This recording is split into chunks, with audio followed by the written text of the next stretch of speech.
Hi everybody, I have another great title to share with you today. Today's book is Planting Stories, The Life of Librarian and Storyteller Pura Belpre, with words by Annika Adamoy-Denise and illustrations by Paula Escobar. And this is a picture book biography that celebrates the life of Pura Belpre, the first Puerto Rican librarian in New York.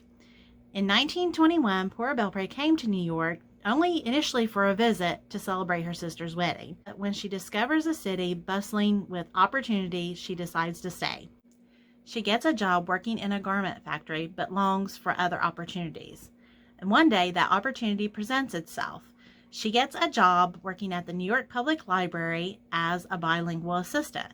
It's her job to look for books and to create programs that are for the growing Spanish community where she lives.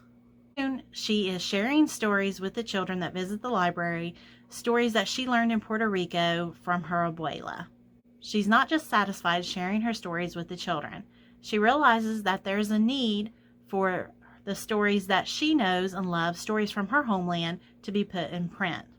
So she decides to write them down and she sends them to a publisher. She's not only a storyteller, a puppeteer, but she's now a published author.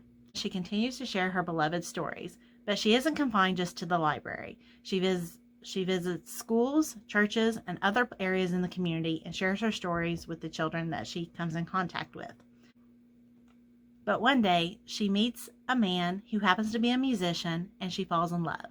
They get married, and she decides to leave the library for a while and travel with her husband. He plays his music, but she continues to tell her stories. As time goes on, her husband passes away, and she comes back to the library. She is happy to see that her stories have not been forgotten, that those seeds that she planted all those years ago have grown, and that they are now told and remembered by a new generation of children. It's as though she had never left. To honor her legacy and her contributions, the American Library Association has even honored Pura Belpre with an award named in her honor. It is given to authors and illustrators whose works celebrate Latinx culture. I hope you'll pick up a copy of this book and read it for yourself. I think you'll enjoy it. Until next time, bye.